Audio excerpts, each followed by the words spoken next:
What is up, everybody? This is the Wild Nutrition Podcast. I'm your host, Chris Heskett, and this is episode 58. Today, we have another Unapologetic Friday. It's going to be a little bit different, but I think if you've been a long-time listener, you've realized I just go with the flow with things, so all the episodes are a little bit different. Anyways, like all other ones, I'm going to set timer. It's unfiltered, unedited, and I just literally record this with some notes in front of me and press the review button, and that's it. So there's going to be cursing. If you're in the car with kids, maybe you want to listen to the Monday episode. But with that being said, we're going to roll right into things of how you build an effective program for results. We're going to talk both a little bit, mostly about fat loss, since that's most of you who are listening. But if you're interested in performance, or if you're interested in building muscle, the same things can apply to you. And I'll throw those notes in there a little bit. We'll be real brief because we have that timer going. So let's get going. All right, let's go ahead and talk about how you build a diet and a workout program that is effective for you. So if you're wondering how Coach Lauren and I build programs for clients, here we go. So we want to figure out the diet aspect first. So we can work out as hard as we want for fat loss, but if the diet's not in place, guess what? You get zero results. You get nothing.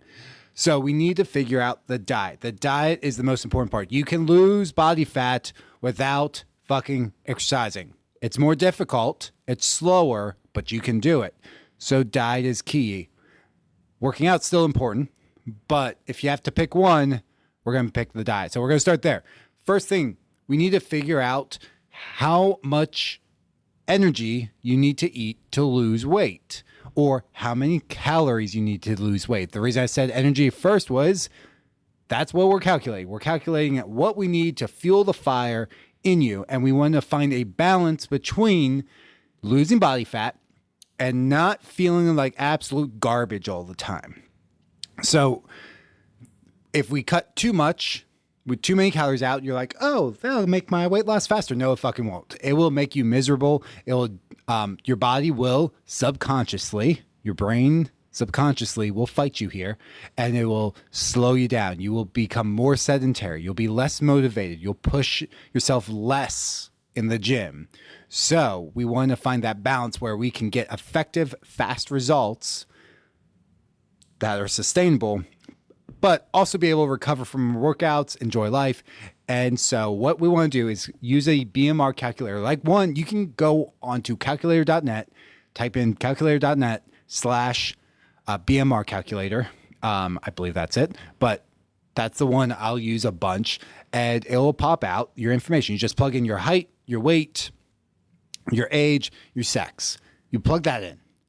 It's going to spit out a number at you. That is your basal metabolic rate. So don't use that number. That is the amount of calories you will burn estimated if you just laid in bed all day. All right, so that's a great starting point. Then we're going to want to look at your activity level. So we can't use the basal metabolic rate because that's going to be extremely low. We can't cut from that. So we want, since you're not laying in bed all day, most of you, pretty much all of you listening, maybe one of you is doing that, but for most of us, we have jobs, even if they're sedentary desk jobs, just like getting up and moving around, you will burn more calories than that number. So that's going to be your activity level. So is it sedentary? Are you working out 1 to 3 times per week? Are you getting 10,000 steps in per day? It's kind of a guesstimate. And this is what we call with our clients our starting diet. It's the starting point. This is going to get you set up. This is not where your calories are going to stay forever. They will change. If you're not getting results after 14 days, you might need less calories. If your biofeedback, your hunger, your energy levels, your stress management, all those things are skyrocketing, you might need more calories. So this is your starting point. Keep that in mind. So you're going to figure that out. Look at your activity level, figure that number out. Okay, great.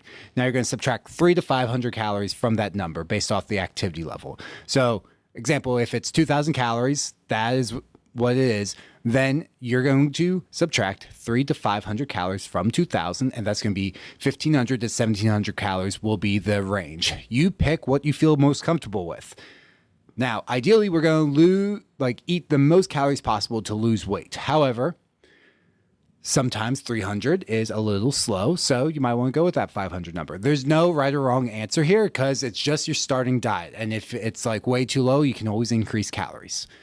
All right, so that's how you set calories. Next, we're going to go and figure out your protein. 1 gram per pound of your goal body weight, your goal, like ultimate goal weight. So for a lot of women, protein goal is going to be anywhere between 120 to 150 is what we find a lot of women. Now, you might be higher, you might be lower.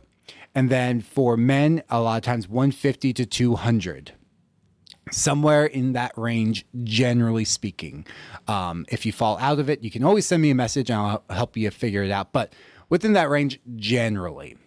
Fat, we're going to set at about 30% of your calories. So how you figure this out is, say it's at 1,500 calories, you're going to times that by 0.3, divide that by 9 calories per gram of fat.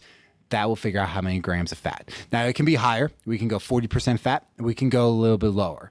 But that is, I like to have that a little bit higher than what some coaches do because a lot of people like to overeat on fat because fat's fucking delicious. A lot of foods we crave tend to be fatty foods. They're sugary with fat, like cookies, cakes, donuts. And they're salty, savory with fat, like steaks. Or their cheese, fat. So I like to be a little bit higher to give you that room to include those foods in your diet within reason. So this is going to be, again, within a lot of times 30 to 40% of your calories. We can change it in the future, but we need to get numbers down on paper so you can kind of figure things out. Then we're going to look at carbs. Carbs are going to be whatever the remaining calories are. So take protein, multiply that by 4. Whatever your thing is. So if it's 150 grams of protein per day, you're going to multiply that by 4, and that's going to give you 600 calories. Our fat is going to be, let's say, 1,500 calories. And what did I say? 0.3? Yeah. Divide that by 9. So 50 grams of fat. So we have 50 grams of fat and 400 calories of protein. So that's 850 minus 1,500. I think I did the math right there. So that leaves us 650 calories left for carbs. Divide that by 4. 162 grams of carbs is what this person will be eating per day. So that's the breakdown. If that sounds like a lot, that's just how the math works out. If you can't eat that many carbs, bump up the fat. That's how it works. You get those numbers down on paper, you figure it out. And this is where people run into trouble. Like, I can't eat that much fat. I can't eat that many carbs. It's like, but where are the calories coming from?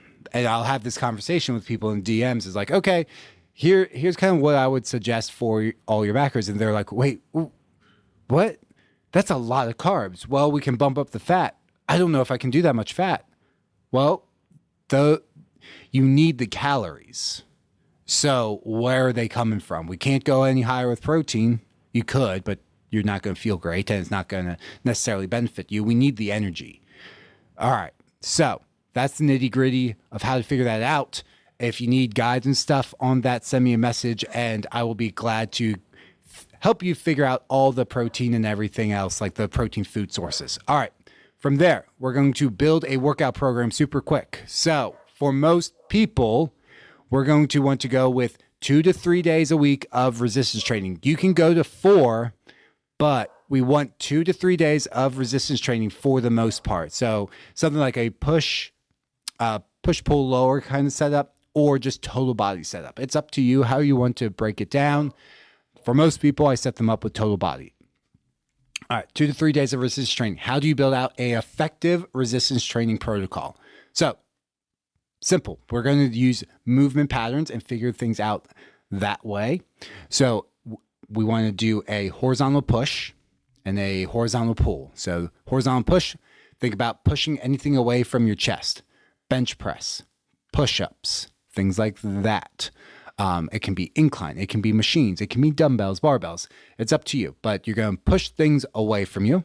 And then we're going to do the opposite motion and pull things towards your chest. Horizontal pull, rows, can be dumbbell, barbell, cable, band, doesn't matter. You're going to do that, and they're going to be anywhere 2 to 4 sets, 8 to 12 reps is where most people should start.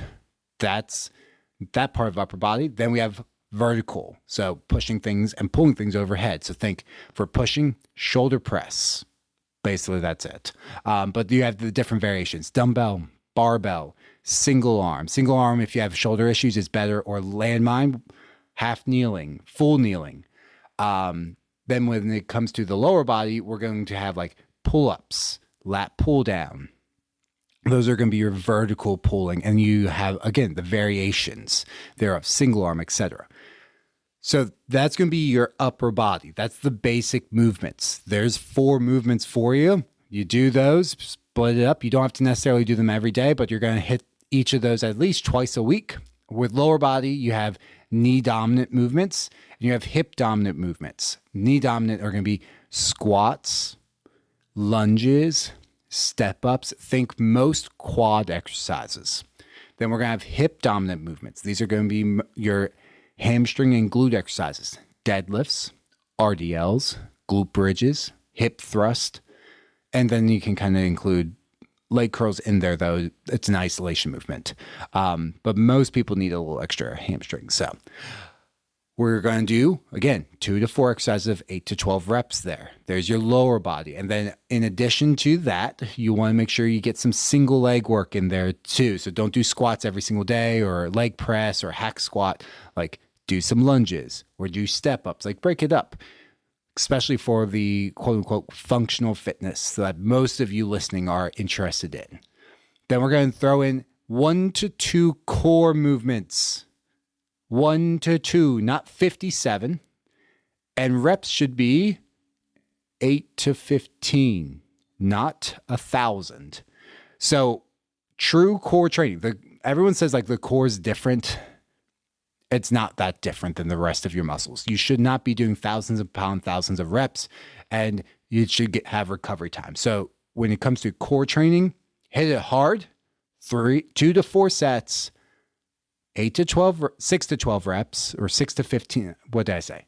Anyways, 6 to 15 actually works for some core exercise like ab rollouts. Do those movements, and then there's 1,000 different variations of core movements. We have anti-extension, anti-flexion, flexion, extension. We have all these other types of movements. There's a lot. Most people just do like crunches, like do planks, do things like Pallof press, do things like rotational movements like wood chops. There's so many different core movements. Those are going to be way better for you than doing more crunches and will actually train your core. So hit the core hard. You don't need to do a lot. It shouldn't be like 20-minute core finisher. Like those are bullshit. Don't do those. Just don't. They're a waste of time. You're not going to get the results you want. Yes, I know it burns. It might feel good. It feels like you're working it. Who the fucking cares if it's not getting you results? Like you're in there. You want the stronger core, right? Like that's the whole reason for doing it. Do the thing that will actually get you that, which is actually doing less. And then the last one we're going to do is some sort of carry. Now, this isn't always available depending on the gym, but if you can, weighted carry, like farmer carries, suitcase carry, goblet carries, overhead carries are fantastic. They're a full body movement that strengthens everything, and they are great. Now, if you can't do a carry, it's not quite the one-to-one substitution, but something like Turkish get-ups can work. But again, you kind of have to have the gym space to do it. Not everybody does. But carries are fantastic if you can fit them in. And if you can't necessarily move around, what I do at home is marches where you kind of lift your legs up higher. Again, if you're training for like backpacking, hunting in the backcountry or anything, the marches can be really helpful because you have to pick up those legs so high that you're training those hip flexors. So great movement. Very underrated, and it's a full body movement, especially something if you want true core training. Suitcase carries, single arm overhead carries or waiter carries, they will absolutely annihilate your core. And the more advanced ones like crosswalk carries where you have one overhead and one next to you, yeah, it's basically overhead suitcase carry in one. Yeah, it's intense. So that's how you build out your resistance training program. To figure out when you need to go up in weight. I like the 8-12-8 method with most people. It is not the perfect method. It's not. But 8-12-8, we're going to start, find a weight you can do for 8 reps. Stick with that weight till you can do it for 12 reps. When you can do it for 12 reps, you increase the weight, find something you can do for 8 reps again, and repeat that process. And you can repeat it forever. You can do it with the 6 to 10 method. You can do 10 to 15 method. However, for what most people are looking for, where it's like build some strength, build some muscle, not beat up the joint with too heavy of weights, that 8 to 12 range seems to be that kind of like sweet spot. 6 to 10 can also work. 10 to 15 can get really boring and can take a really long time, and you don't necessarily get the strength benefits as much. So there's variation, but 8-12-8 is a great place to start. Then when it comes to cardio, so 2 to 3 days of where most people need to be for resistance training. 2 to 3 days of some sort of cardio or just walking, just like, go for a walk, get steps in. But if you can, turn into a cardio.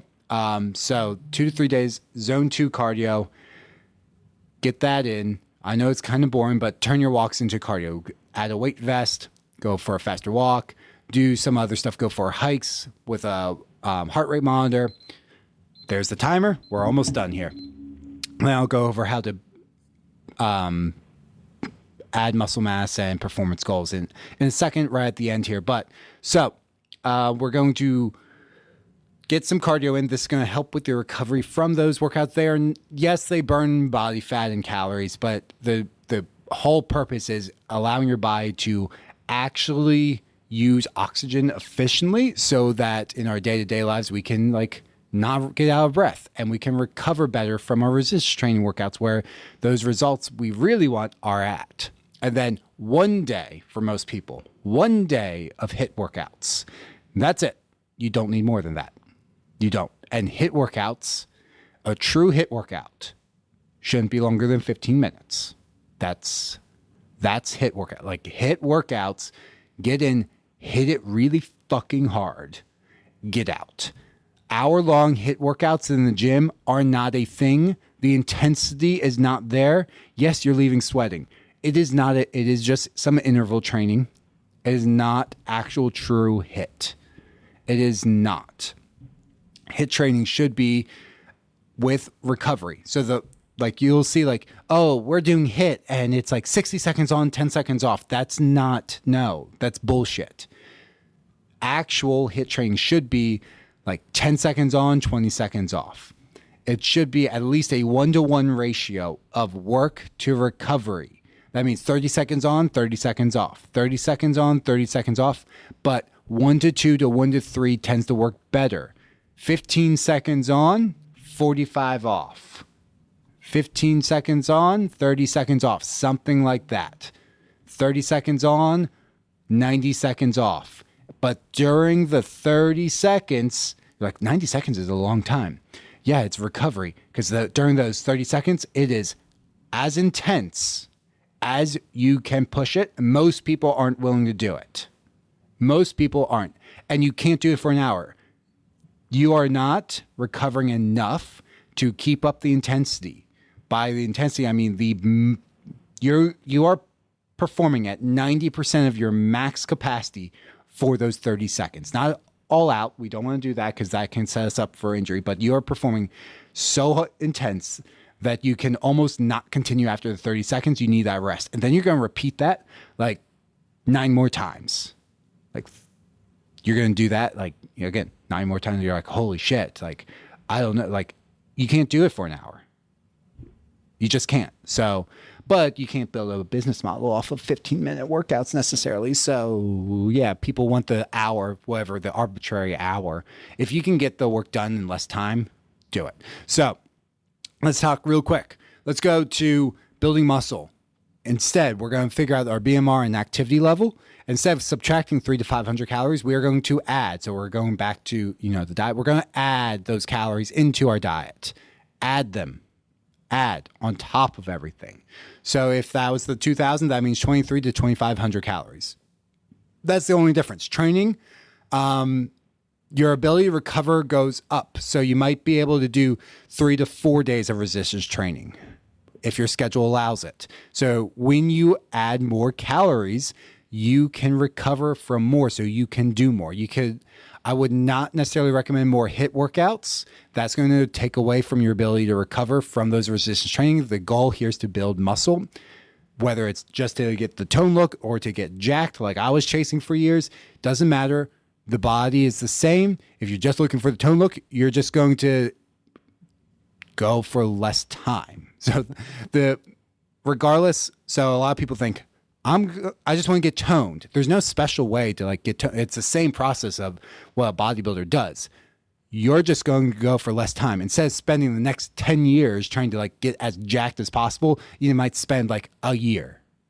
And then you're like, okay, now I can just maintain. Like that's the difference. The way the body responds is the fucking same. So you don't need special workouts or special diet to tone.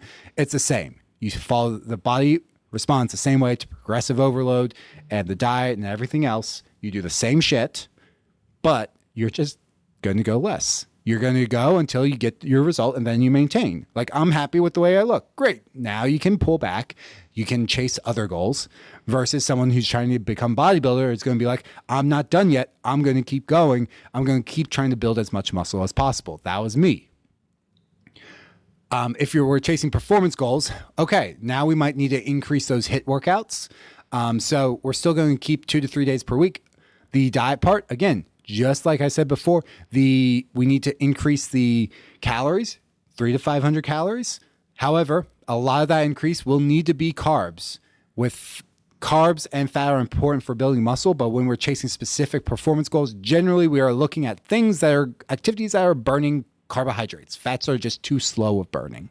So we're going to need more carbs, which is fine. And we're probably going to need 2 days of HIIT workouts, or we're going to have specific workouts for those activities you are chasing. So it's just 2 to 3 days of resistance training. We're not bumping up to 4 because it's going to take away from our ability to recover for the actual training we want to do, whether it's running, whether it's some other activity, or if it's just general, I just want to improve my overall endurance. Well, we're going to maybe do 2 days of HIIT workout with cardio after those HIIT workouts. But again, there's still going to be like 15 minutes, and then you're just going to add additional cardio on the back end of that. You are going to need more calories to actually build up capacity there. So with that being said, that is it today, guys. Thank you for tuning in.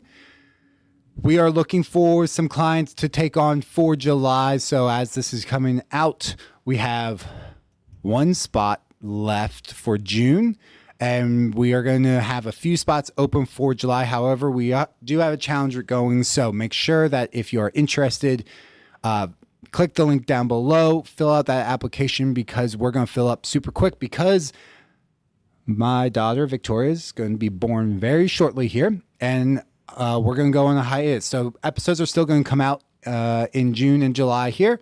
However, end of June, early July, she is due. So I might disappear. Well, I will be disappearing for a few days in the world, or a week. I haven't decided yet. But I'm going to obviously be spending time with family during that time. We are not going to take on any clients at that time. So if you want to make sure you get in, now's the time. Anyways, also leave a 5-star review and actually write a review, as it helps people find the show. Check out the show notes for any information, and send me a message if you need any additional help with this stuff.